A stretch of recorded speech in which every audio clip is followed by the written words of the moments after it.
Good day to you fight fans.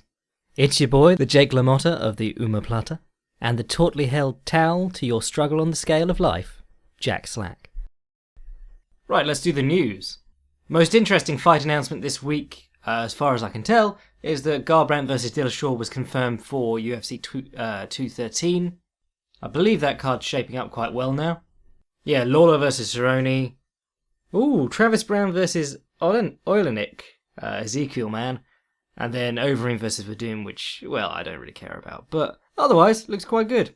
Other interesting news, not really MMA related, but sort of MMA related. Mauro is apparently done with the WWE now. Still very much rumours what's going on there, but mainly it seems to be to do with JVL, who is a cunt, basically. But everyone's known that for years, and it's just sort of treated with like a laugh and bullying or hazing, horseplay. What it does mean for MMA, though, is that Mauro is a free agent, which, if the UFC could get him, that would be the best acquisition they'd made in a very long time. You'll very rarely hear anyone say anything bad about Mauro. I've had limited dealings with Mauro, but he's always been an absolute gentleman to me. And most importantly, he knows his sport, and he has an actual passion for the things he's covering. You know, he gave up covering Mayweather's fights and things to go to WWE. It just kind of sucks that that was the thing he always wanted to do, and when he got there, it was awful. And the WWE fans all seem to love him too. If you look at the Squared Circle subreddit, it's just lots of people saying how sad it is that someone different was brought in and then immediately had to leave, or rather forced out. Again, don't know the details, but I can safely say that Mauro would be an excellent addition to the UFC, to any UFC colour commentary team. Certainly a damn sight better than Jim Rome, who was rumoured for a little while. But that's your amuse-bouche out of the way. This week, the most blatant and ridiculous scandal in the history of this fair game took place, and it wouldn't be right for me to not talk about it. I'm talking, of course, about #TOWELGATE. I'm pretty sure most of the gates have been used now. I think Tailgate was it used when John Travolta was touching himself up in front of masseuses or something like that? Allegedly. Just add the allegedly there. Tailgate was Daniel Cormier coming in 1.2 pounds overweight, leaving the stage for 20 seconds, coming back, weighing in again, naked both times with the towel in front of him, and holding onto the towel while the two guys holding the towel kept it as taut as they could, and he managed to take off the 1.2 pounds. There should be a rule about not touching the... Let's just get this out of the way right now. The New York State Athletic Commission are a bunch of feckless idiots, and that was going to be a theme throughout this event, and it's become a theme throughout every New York State Athletic Commission event. In the course of researching the Jack Dempsey Patreon episode, I was having great fun looking at the heads of the New York State Athletic Commission. One of them, can't remember his name, started out working like busting union workers on the docks, and then he somehow got to be put into the New York State Athletic Commission and extorted 80 grand out of Tex Rickard for no purpose. He just said that's the charge and then pocketed it. But that's commissions. You know, as much as the Nevada State Athletic Commission and the California State Athletic Commission are shit shows, they are well-practiced shit shows. They've been in this game a long time. New York State Athletic Commission has no clue what it's doing. So in addition to the ridiculously high tax on your purse if you fight in New York, you also have to contend with the fact that you might be removed from your fight for having breast implants, or have your fight cut short because you can't remember what day it is, or something like that. Let's go into the fights and we'll talk about all that bollocks in a minute. But just shame on these lads. I mean, I keep saying that if I used to say if MMA became legal in New York, I might even move there because I love New York, and being able to watch an event at the Garden every month or two would be fucking amazing. But the recent events there have led me to believe that the New York State Athletic Commission are going to sabotage MMA in New York. It just boggles the mind that no one said, DC, do you mind taking your hands off the towel? Or after that weigh-in, no one said, might have to do that again, champ. And then there was all that talk about fixing the scales as well, because DC weighed in 1.2 pounds over, comes back 20 seconds later, 1.2, he makes the weight on the dot. Rumble comes in 1.2 pounds under the maximum light heavyweight limit. Oh, just a shit show. Can't blame DC at all, because, you know, if you do it and then they go, no, take your hands off the towel, you could absolutely just plead ignorance. But it turned out it was not DC who was ignorant. The funniest thing is that after the fight, Anthony Johnson retired, so he doesn't care. In fact, he said doesn't matter about that extra bit of weight when he was asked about TOWELGATE. And then Ali Abdelaziz, or whatever his name is, the sleazy man who manages several major fighters, most notably Habib, and keeps leaving himself logged in on the wrong Twitter account when he tweets, decided, no, they're going to appeal that. They want 20% of the purse. Oh well. Good luck with that, as anyone who has ever appealed anything to an athletic commission has found out. Actually, didn't Tonya Evinger manage to appeal something just the other week? That was a very rare case of an athletic commission actually admitting they got something wrong. So anyway, let's have a look at these fights. Up until this event, I was sort of feeling like this was... It's become sad that we now, like, expect one good pay-per-view, one bad pay-per-view. And that's just the way it is. And they are the same price too. But this was looking like the meh pay-per-view before a good pay-per-view for 211. But coming into it, I was actually feeling like it was an alright card. You had the two top fights, Oliveira versus Brooks, and a couple of others that were interesting. But it turned into perhaps the weirdest night of fights in a long time. We'll start with the main event, because that was just bizarre. Anthony Johnson comes out and attempts to wrestle Daniel Cormier. Like, along the fence, he'd just duck in for his hips. And you're like, there's no point in you doing that. If you're there, you can just step back and throw them bungalows. I don't know if it was his idea to pace himself or whatever. A lot of people saying Anthony Johnson already had a foot out the door, so he was just half-arsing it. But then when he actually tried to hit Cormier, he was, going for it like he was trying to knock him out. Rumble's got this reputation now as a guy who's kind of mentally fragile. And I think that the two fights with DC and the other times that he's given up his back when things just don't go his way, they sort of support that. We talked about kicks into the open side being important. We did try that head kick off the fence again, which was really cool. Didn't land it this time. Last time he landed it.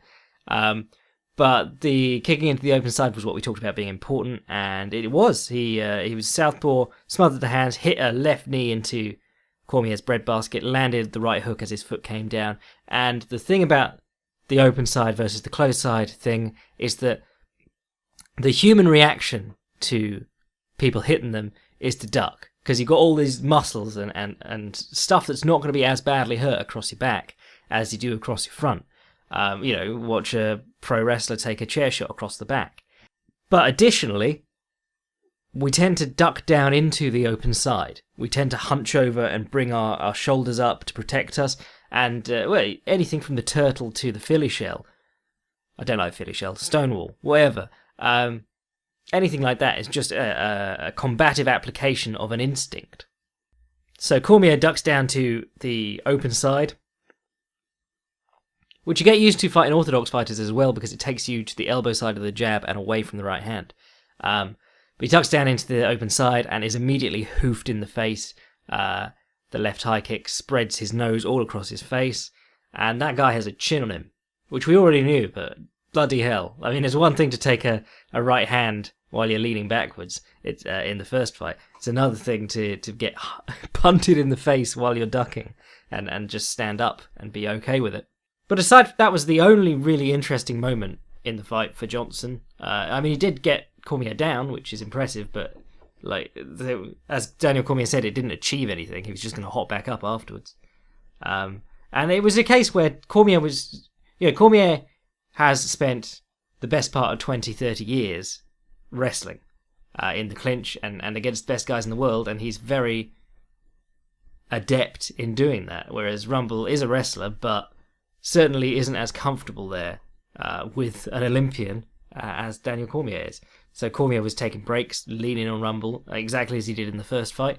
And this time Rumble was obliging him and letting him. Really not a great fight. The only interesting part was DC's heel turn at the end. Absolutely brilliant. Loved it.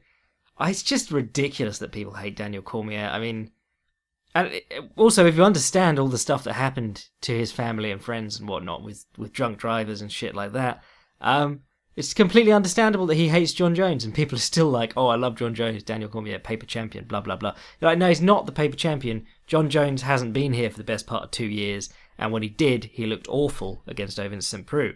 I think I'm okay to say he looked awful, because like, even though St. Preux didn't do anything useful, St. Preux isn't, you know, he's a guy who gasses very quickly and doesn't ever throw 2 punches at a time, so, you know, he shouldn't really have been troubling John Jones as much as he was there.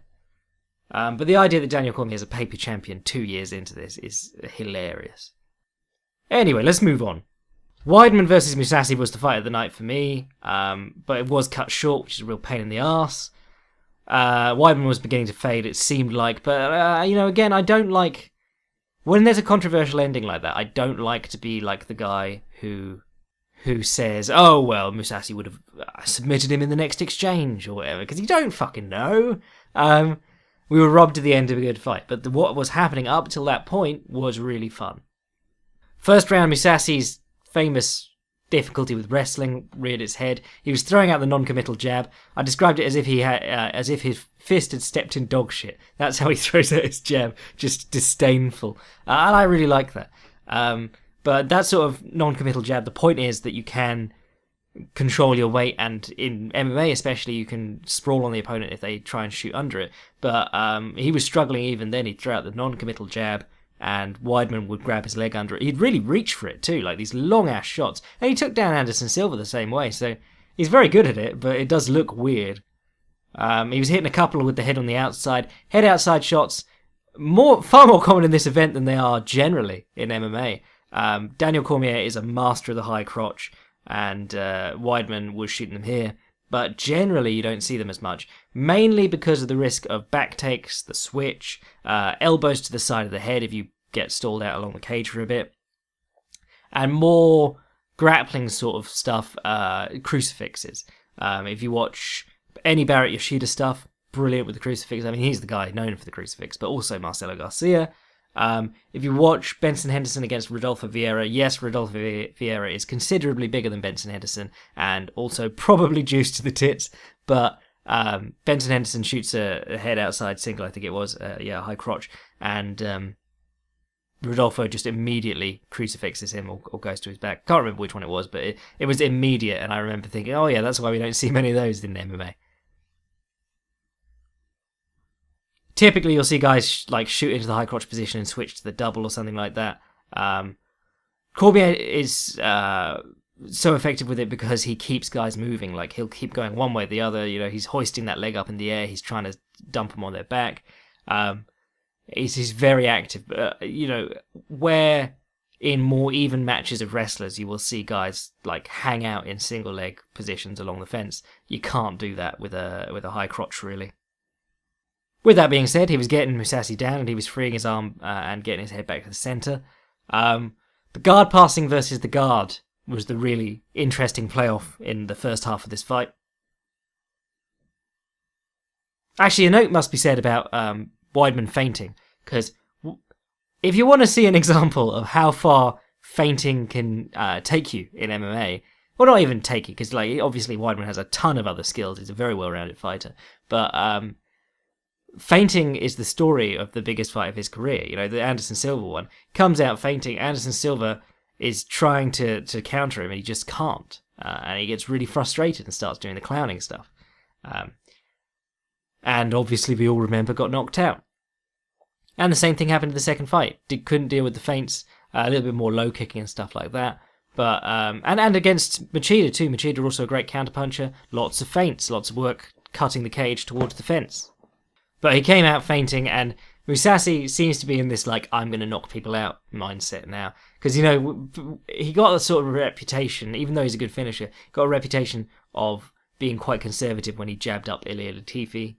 But yeah, he was looking for that right-hand counter that he landed against Dan Henderson each time. Weidman fainted and he'd throw wild at the air, and that was really good by Weidman to make him do that. But the guard passing was interesting. First round, he was looking to sort of walk around past one of the knees from butterfly and push into half guard, or just go straight to side control. And there was a really interesting moment where he'd walked past Musashi's left hook. The foot was out, but his knee was still in between Weidman's legs. And he put a hand on Weidman's near hip, and he used that knee underneath Weidman to elevate him and cause a scramble. And that was really weird. I certainly haven't seen it in MMA. I don't know if I've seen it in BJJ and just not picked up on it. But it was just really interesting to see him use what ostensibly was a hook that had already been stripped of its power to elevate his opponent. And the real treat this fight was Musashi's active guard. You know, he has been guilty of being too happy to chill out on his back before. King Mo Jacare took advantage of that. But he was really working to get up, cause scrambles. You know, even if he came up into a front headlock and Weidman threatened the guillotine, he was still making sure to get off his back and keep moving. And he was doing some nice work with his elbows from the bottom of half guard. I think bottom of butterfly guard. I think those did more to mark up Weidman's face than the punches.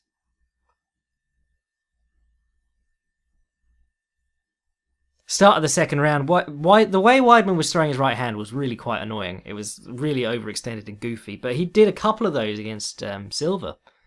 But I like it when he shoots those short little right straights, like the double right straight. But then this is the thing, Weidman hasn't fought an orthodox opponent since 2012. How bizarre is that? What other division is that going to happen in? You got Machida, Silva, Belfort, Rockhold, just tons of southpaws at the top of that division. Ramiro, it's just absolutely weird that that's the case. But so he ended up against his first orthodox opponent in a while through weird right hands. Did it in the first round and I was like, oh, he's overextended. Did it in the second round and ate a left hand. It didn't look like it was a timed counter. Musashi was just trying to do his own thing at the same time. But he ate the left hand while he was off balance, stumbled back to the fence, covered up. You know how much we hate covering up. It's really bad in MMA. You can't really get away with it that well. But if you're going to cover up, the way Weidman does it is probably the best. It's the best approach to a bad situation. He moves his head a lot. He keeps his chin pinned to his chest. We were talking about this with Dempsey the other week. Chin pinned to his chest, so everything is landing on the top of his head, basically. And he keeps rotating his elbows and shoulders so that, if the uppercut comes in, he rotates his elbow down to try and block the path of it, and then brings it back up to deal with the hooks. So, Musashi didn't seem to land too much good stuff in that flurry along the fence. It was the same as what happened with Weidman Belfort. In fact, if you watch Musashi Belfort, I thought the thing that really I didn't like about what was a very good performance from Musashi was the headhunting along the fence, And you see that from everyone. If a guy's there with his covering up, you gotta dig the body, because that's the only time they're going to give you that for free. But it's kind of a pessimistic attitude to be like, I'll take that because that'll add up later, rather than try to finish the fight just by swinging at your head. In any case, Weidman gets him down again. Then the passing, he switched from trying to walk around the hooks to trying to smash the hooks into a smash pass or a smash pass, folding pass. Sorry, that's the word I was looking for. Basically, from butterfly guard, you slap one of their knees across your center line and drop your chest on it, so that their knees are sandwiched together and they're on their side. Or their legs are on their side. You want to try and keep their body flat, really. But he did it. He attempted a few times, ate some elbows in between, but on the third or fourth attempt, achieved the smash pass. And then what happens is you normally sort of sprawled on the guy's legs. And you'll see guys like Marcelo, who are generally grappling people who are much longer than them and often quite a lot bigger than them. They'll use the hook on the far side, so that where the opponent's knees are pointing, they'll take their far leg and bring the ankle in to windshield wiper, it's called, on the leg, and then dismount the legs to side control on the opposite side. Other guys like, say, BJ Penn or Damian Maia, they'll try and walk all the way up to mount, and the opponent will have to drag them back into mount if they want to get their hips back to square. That's what Weidman did. He went to mount. Musashi gave up his back and then was just trying to desperately claw his way back into Weidman's closed guard. You know, he was elevating one leg like a scorpion pose, trying to drag one of Weidman's legs around. And ultimately, Weidman had to give up position, which was really interesting, because it was a really bad place to be. You know, Vitor Belfort got knocked out from mount there, and Weidman is just a very strong top player generally. But by the time they hit the feet again, Weidman was looking much worse for wear, cardio-wise. So Musashi starts landing that jab, and he's actually sprawling on the shots now. He's dealing with them after he's thrown out his jab, because there was a point, like even in the late first round, where he'd land the flicking jab, and Weidman would still get the takedown. So a few good jabs connect, and then a little flurry, and Weidman shoots in. Musashi sprawls, connects a couple of knees while Weidman puts his hands down, something that, you know, due to the rules, people have been getting used to doing this, but that's not a grounded fighter under the new rules anymore. So there was all kinds of fuckery while... do you know the main problem is that the New York State Athletic Commission apparently doesn't allow video review? And if you have the means for video review, if you're working for a big company or whatever, in fact, most people have the means for video review now, but why? What is the point in not allowing that? It doesn't in any way serve anyone.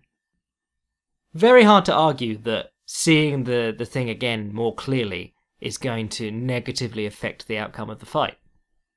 But basically, it was ruled an illegal strike. Weidman was given time to recover. Then it was ruled a legal strike. Weidman was still given time to recover. Then the doctor came in and said, "You can't fight." Now, maybe Weidman was milking it a little bit, but that's, you know, what everyone... I mean, it wasn't quite as egregious as Josh Koscheck not actually getting kneed in the head, but still reacting as if he'd been kneed in the head. But you'll see guys milking stuff like that all the time, you know. Certainly, they were very quick to stop that fight. And just the whole fuckery around it was ludicrous. So very unsatisfactory outcome to what was really shaping up to be one of the better fights I'd seen so far this year from a technical standpoint. From both men. Not much more to say about that, really. I mean, they're talking about running a rematch, and other people are saying no, Musashi deserves to move on to better things. With the state of the middleweight division like it is, you know, these guys are just going to be twiddling their thumbs for the next 6 to 12 months. So, you know, you could run the clock back and do it again, you could move them on, doesn't really matter at this point. Both men could just go up to 205 and make a decent run of it. I said this immediately after the fight, but I really wish the UFC had picked a different division to try and create money fights out of thin air. There's so much talent at the top of middleweight now, and it's all so competitive and exciting. And we're tied up in a situation where no one ever gets to the peak of the middleweight division because the guy who is at the peak is out of the pool at the moment. Some people took offence to this in my post-fight article. I said that this was, you know, if you looked at Musashi's record before, it didn't live up to the hype that people were giving him. And people were like, oh, 46 wins, 5 losses or whatever. And you're like, no, the names on his record are not great. Up until Weidman is a great win. But up until this fight, most of the high-level guys in his own division that he's fought, he loses to. He'll beat the mid-tier guys all the time, and then he'll get that big fight, and then he'll fall short. I mean, first was King Mo, and then Machida really just took him to school. And that's another one. People are all like, I'm not going to say Chris Weidman didn't drop off. You know, there's 100 reasons for that. I'm not even going to judge the people who think it's a USADA thing, because it could well be. Could be the IV thing. Guy cuts a lot of weight. Could be just mental breakage. But the guy has fallen off hard. But the people who are like, oh, he only beat up old Brazilians. You know, as I said last week, no one else has finished Anderson Silva. And the other one is Machida. People are just ignoring that Machida took Musashi to school in their fight. So, you know, he was getting towards the end of his career, but he'd looked really good up to that Weidman fight, Machida. Anyway, yeah, so I said that this is the first really elite level victory of Musashi's career. Some people brought up Mark Hunt and things like that. If you saw the fight with Mark Hunt, that was back in Dream. Mark Hunt was dirt poor, massively overweight, and definitely wasn't anything like the fighter that he is now. You know, Mark Hunt's late career resurgence is what made everyone a fan of him, and it was such a turnaround. He was not a good fighter when he came to the UFC the first time. He was there because they owed him fights, because they bought out Pride. Someone brought up Gary Goodridge. Like, oh my god, he beat heavyweight knockout artist Gary Goodridge. No, Gary Goodridge, look at the tail end of his career in kickboxing and in MMA. I mean, he was never a great fighter to begin with, but I said this the other week, but if I ever met the guy responsible for matchmaking at the end of Gary Goodridge's career in K1, I would happily let my car roll over him, because it's the most manipulative matchmaking you've ever seen. This guy who is not a good kickboxer. You know, his combat sports pedigree is being an arm wrestler.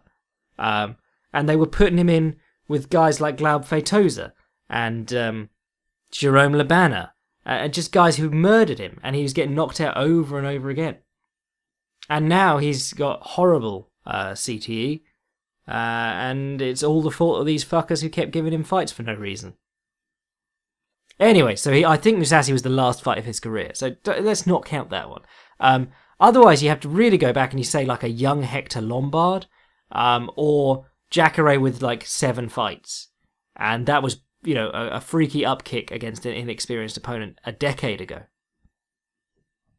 So really, Musashi has made like, you know, he's been sort of treading water in the UFC. He'll beat all the mid-tier guys and then he'll fight a top-tier guy and lose it. So this fight was a really big deal in that he got the biggest name on his record. Anyway, other stuff that was cool on that card. Gillespie versus Holbrook. That was the left hook, wasn't it? Yeah, that guy was nice. Holbrook came out southpaw, pumping the jab. His right shoulder was really low, and Gillespie was looking for this tight little counter left hook. Left hook, king of the counter punches, lands it, and then lands it over the jab, and knocks his man out very quickly. Burgos versus Rosa. Rosa did a great job of keeping Burgos away from him for 3 rounds, but I really didn't like the way he was doing it. It was all very flailing, spinning back fists off missed kicks and things like that. You know, there's this thing where if you're fighting the big puncher and you've got to move, you like get pushed to the fence, you flail wildly, and then you run. And there, you know, if you don't want to punch with a guy, you don't actually have to. There's a lot of this stuff where guys are like punching and, you know, flailing and running to try and stay away from the big puncher. And a lot of the time, guys could benefit from allowing the puncher to step in and then stepping in to meet them. You know, put up an elbow, a knee, a nice big shot of bone. You know, if you don't have many scruples, you can just duck your head down and put that in their face. But if you have a nice big shard of bone, you don't have to hit hard to let the guy who's swinging his hands really hard step onto it. And that's when you tie up, or you push off, or you shuck them past you, and then you circle out. It gets, you know, that's something that if you see a really good guy circling the cage, that's what he'll do. He'll switch between the long fighting and circling out, and the stepping in to meet his man, and then either tying up or throwing him past him. Rosa was only really doing the one. And then eventually in the 3rd round, he was flailing wildly, and as his hands dropped, he got caught. Oliveira, though, Charles Oliveira definitely gets my performance of the night. Because, you know, Will Brooks is a very, very accomplished lightweight.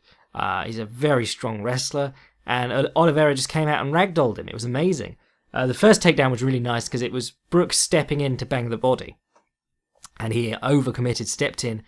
Oliveira slapped him into the clinch and then hit an inside trip, which was really cool. Brooks gave up his back getting up, which is a very sort of MMA wrestlery thing to do. You know, attempt to stand up right away rather than try and recomp some kind of guard and get up from there. Oliveira gets on his back and chokes him. It was awesome. So quick, and he looked so strong doing it. 155, Charles Oliveira. Very excited for that. Then over in Bellator, on their card of like 3 fights, I said this earlier in the week, I was like, why would you rebook Cavallo versus Manhoff when everyone who saw the first fight will actively say, oh my god, I really don't care about the rematch. But, you know, they would always have the people who will watch anything anyway, and I am one of those people. So I watched the fight, and I thought Cavallo looked really good. You know, where in the first fight he was so timid, this fight, he came out, stuck to Melvin in the first round, with some wrestling and was a bit cautious, but still far more active than the first fight. Second round, he walks Melvin right to the cage and starts punting him in the body with front kicks. Front kicks, already one of my boys. There's some nice stepping knees to the gut. He was using a really interesting right knee to the gut, despite being a southpaw against an orthodox fighter. And a right leg front kick, a la Ryan Hall. At any rate, this is how it proceeded for the next few rounds, and then finally he throws up a head kick. Actually, it was a nice little level change, which got Melvin to drop his level and his hands to drop, and then the high kick knocks Melvin Manhoff out. But Jesus, is Melvin Manhoff looking old. I mean, on one hand, he's getting older and slower, and you know his gas tank has never been great because he fights. Actually, we've got a question about this later because he fights so explosively all the time, and he has no builder techniques. It is all building up. Well, not building up at all. It's all right overhand rights off the bat, and then he'll swing a left hook and a right low kick if they stand there covering up. But the other thing is that he's not fighting heavyweights anymore. You know, these guys who he could shock with his speed. Instead, he's, you know, when he stepped down and fought guys like Valinden and Kyotaro and people like that, the smaller guys who were used to the speed were quite all right with it, because once you take away Melvin Manhoff's speed, he's just a really hard-hitting guy who has very little science. Well, you know, let's say it like it is. He's not a very scientific striker. He's got a couple of combinations he explodes into. Doesn't jab much, doesn't use front kicks, doesn't use an awful lot of stuff. Just powerful overhands and left hooks, and the occasional high kick or middle kick or low kick. Anyway, apparently Musashi and Jacare aren't happy with their deal at the moment, and they're coming up on renegotiation. Everyone else in the UFC division might as well look at it. This is the Bellator middleweight division. As much as I like Carvalho, if you're a UFC top 5 middleweight, you've got to be looking at that and going, yeah, could probably win that belt. But apparently Bellator have announced that they're monitoring the situation with Jacare and Musashi. I keep saying this, but if Bellator weren't focusing on the old man angle, actually, you know, even though they are focusing on the old man angle, they are in position to start really stealing eyeballs away from the UFC now. Their welterweight division is on par with the UFC's. Their light heavyweight division is more interesting than the UFC's. The UFC's light heavyweight division now is down one of its 3 interesting fighters. So you've got Gustafsson and Cormier, and then John Jones may come back, may not. You know, may get busted again for whatever he's doing now. And they let Bader and Davis go to Bellator. Just madness. So middleweight could be next. Look forward to that. Actually, wouldn't that be a hilarious outcome? The UFC is obsessed with creating more belts and getting people to pay attention to DJ and just forcing stuff down fans' throats and forget about the actual interesting fighters in the divisions that people care about most. Think about the UFC's traditional divisions: welterweight, middleweight, light heavyweight. Those are the big 3. I mean, lightweight is still stacked with talent in the UFC, but the other 3 divisions, not a lot going on. And heavyweight, you know, just never anything going on.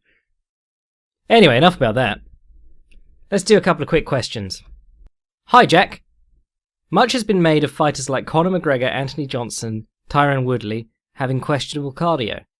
However, I suspect even the best cardioed fighter would tire quickly if they tried to fight like Anthony Johnson for a full 25 minutes. Is there such a thing as bad cardio at the elite tiers of MMA, or is it a matter of the fighter's style? Are there any fighters that stand out to you as having exceptionally bad cardio? Thanks, Chad. Yes, the entire heavyweight division and much of the light heavyweight division. You know, bigger dudes tend to suffer from worse cardio. The muscular, the ultra muscular physique does not work well with cardio sports. That's why sprinters look one way and endurance runners look a different way. Ryan Hall pointed this out once, which made me laugh. But look at anyone in jiu-jitsu or MMA and consider that it's pretty much an endurance sport. And that's how you know steroids arrived. That these guys are fucking jacked. And they're, sparring or rolling or running or doing 100 other endurance activities all day, every day. Part of me wishes they'd let the heavyweights juice on fight night just so that we didn't see as many people gassing. Give them the EPO, just see what happens. I think there is a good point there, though, about cardio and style. Obviously, there are styles that are a lot more labour-intensive. Nate Diaz, their style of just throwing the punches out there, it doesn't really matter how hard they are, or even if they connect. They are going through the whole motion, whereas people like Anthony Johnson are throwing all their weight at someone's head, and if that moves out of the way, that's tiring. Even if they connect, it's fairly tiring. You would be amazed how many guys, particularly at the lower levels, though, fight for the finish. Like, they go in attempting to finish and not have to fight the full 15 minutes, when you really should be, or 25 minutes, when really the way to do it is to fight for 25 minutes, trying to make the most connections or submission attempts or whatever it is you're going to do, trying to get as many of those in as possible, considering each one a score, and then one of them should finish the guy eventually. Going in and being like, I have to finish this guy and swinging wild is where a lot of guys get tired. And it's also just, you're setting yourself up for that mental failure later when, if you do hit them as hard as you can, you don't finish them off the bat. If you've just been, point fighting and you connected a surprisingly hard punch, you're just ready to keep pointing, keep landing the strikes and keep outpointing the opponent. If you are throwing everything you've got and then you hit the guy and don't knock him out, you're going to be a bit bummed out. And then that leads to that sort of mental collapse that we were talking about with Rumble earlier. If a guy knows that he's throwing everything he's got and that he can't keep doing it for that number of rounds, suddenly, he becomes a lot easier to shake mentally. As someone who hates cardio, I still believe that it is the single most important thing in any combat sport or martial art. That's what they say is the difference between an athlete and everyone else. An athlete is someone who would do the strength and conditioning no matter what field they were in. Whereas someone who just likes jiu-jitsu or likes kickboxing or likes MMA and just, like me or countless other people, just does road work and shit like that because they want to be able to do the thing they like, they won't be able to have that, ability to excel in anything. You see these people who go from one sport to another and you're like, Jesus Christ, they must have incredible genetics, but half of it is just being able to train really well and being motivated for it. Actually, this was hilarious. It came up when Chris Weidman didn't know what day it was. I was just thinking, if you don't go to an office and you don't have a commute or whatever, and every day is, Chad Dundas is always complaining about fighters tweeting rise and grind when they get up at 10:30. But if your days are 3 training sessions, maybe some strength training or a run and a nap in the middle of the day, you're going to have trouble keeping the same structure that everyone else is familiar with when they go to their office job. Anyway, we got off topic there, Chad. Yes, bad cardio does exist in the elite tiers of MMA, especially in what I like to call the shit divisions. But a lot of it is to do with fighting style. If you are giving yourself a hernia every time you swing your fist like John Lineker, your style, if you threw with 50% power, you could make it to the final round throwing the same type of punches all the time. If you're throwing 100% power off the bat, no one really can do that for 25 minutes. You get the freak cases like Joe Frazier, who could just wind up his left hook over and over again for however long, half an hour. But obviously his form suffered a lot as he went on, and his fights tended to be grueling, bloody affairs if he was evenly matched with the opponent. Hey Jack, do you think the UFC did Dominic Cruz a disservice by booking him with Cody Garbrandt before Cody had fought anyone in the top 5? Cody displayed a side to his game in that fight that no one had expected, and Dom was not prepared for. It seemed to me like Cody had been made to if Cody had been made to fight a top 5 fighter before fighting for the title, he would have to dig deeper into his bag of tricks, and Cruz would have had a better idea of what Cody was going to be capable of all along, with some tape to study. What do you think? Love the podcast. Cheers. Johnny. if you come into a fight, this is why a last-minute replacement gig for the UFC, or like if you are a fighter outside the UFC and you get offered a last-minute replacement fight, yes, you're missing out on all that training specifically for the opponent, but they don't have a fucking clue what you're going to do. So anytime you come in as the unknown, that's a huge bonus, especially at the high levels. If you and another guy are athletically fairly evenly matched, both fairly skilled, the specifics are what make the difference.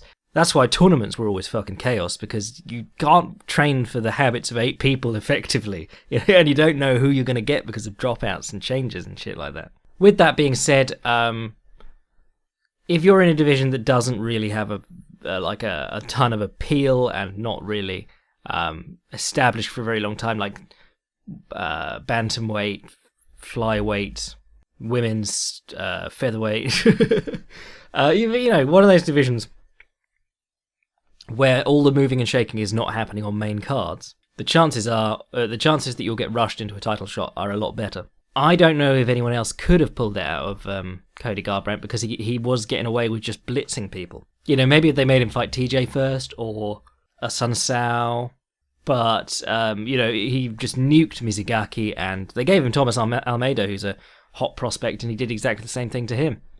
I think I don't even know. We might not even see him pull out the same style against TJ Dillashaw. It might have been just something that he went to because he knows he had to train for the specifics of Dominic Cruz, which in turn makes your question even more important, because he had hours of footage to study on Dominic Cruz, and Dominic Cruz had 25 minutes time in the UFC total to study Cody Garbrandt, and a lot of it was just walking forward swinging.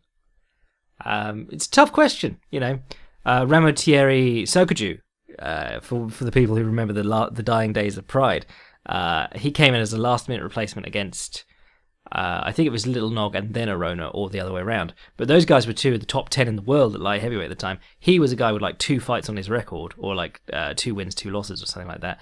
But nobody knew anything about him. They just knew that he was a judoka. So when he came out swinging and knocked them both out, it was a real surprise. Yes, being unknown is a very good, it's a big advantage. But, Dominic Cruz will get his rematch. If he wins another match, they'll rebound him straight into another match with Cody Garbrandt or TJ Dillashaw. Dillashaw wins. So there's a good chance of Dominic Cruz getting his rematch with Garbrandt at some point, and then he will have had time to study the tape, and specifically study the tape of what went wrong for him against Garbrandt. It gives Garbrandt a little bit of an edge in the 3-fight series, or the best of 3 series that most rivalries turn out to be, but it's not the be all and end all. And I don't think the UFC stiffed Dominic Cruz or anything like that. I think they just don't know how to promote stuff. It seems to be the case at the moment. Hi Jack, thanks for dishing out MMA and fighting knowledge upon us. Great work. Quick question. Would strikers like Anthony Johnson benefit from Aldo's anti-wrestling techniques? Conor Bless from Ingo. It's a tricky one, because Jose Aldo's a very, very conservative fighter who manages the distance extremely well, and oftentimes makes guys come to him.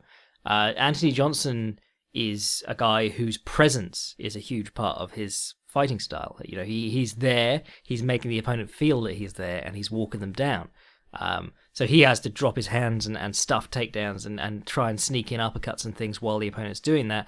Whereas Jose Aldo does a lot of he'll stretch out his stance when the opponent shoots, feed them the single, put on the dog collar and kick his leg out. A lot of that is to do with Aldo's pivots, which are very useful even in the striking. And also Aldo's comfortable sort of turning away from his opponent. That's something that Anthony Johnson has done along the fence, on the ground, all sorts. But when he turns his back, it's almost like he's giving up his back and then giving up the fight. Whereas Jose Aldo is such an experienced grappler that worst comes to the worst and the opponent does switch to a body lock on the back or something like that while he's, if he misses his escape or whatever while feeding the single, Jose Aldo's going to be comfortable from there. Jose Aldo, brilliant at breaking the body lock from the back.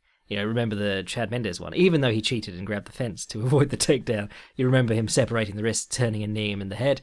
Jose Aldo is just a wizard, technically. both in the standing clinch and on the ground. Whereas Rumble Johnson is a guy who relies a lot more on his strength, and that's why he tends to slow down the more he's made to work in the clinch and things like that. However, I would love to see what Rumble could do as a more distance-based counter-striker. I thought he looked very clumsy in the striking exchanges against Cormier in both fights. In the second fight, he was standing almost square on and switching feet, and those oblique kicks looked really weird too. He just looked so awkward. I thought be interesting to see him adopt sort of a longer stance and use his footwork to stay away from the opponent, and then try and land the hard punches when he's discouraged them and they are trying to jab in on him or whatever. But, Anthony Johnson's a guy with the physical attributes that I would love to run experiments on him and just see what styles could work on him, when you got a guy with natural hitting power like that and the strength to shuck off takedowns so easily, it makes you wonder how you could have the best success fighting. And certainly he seemed to have a lot of success just going straight at people. Right, let's talk briefly about this event coming up at the weekend, because it's a bit of a sleeper. I'm looking down this card and I'm surprised, because I saw the headliner and I was like, oh, this one's going to be shit. It's Demetrius Johnson versus Wilson Hayes. You'll remember I was moaning that Wilson Hayes was taken out of his title shot and then put back on the undercard, but, fight will be alright. I'm more just bored of how the UFC can't seem to get their fucking heads around the idea that if you keep a guy on the undercard until he fights Demetrius Johnson, he's not going to interest people in the headliner.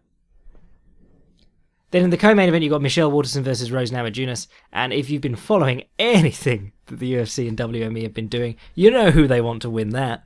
Michelle Waterson is about to get the push. She's just re-signed her contract with the UFC, having signed with WME as an independent talent. A massive conflict of interest, which Ronda Rousey also suffered. I say suffered, ending up in shampoo ads and shit. Not that bad.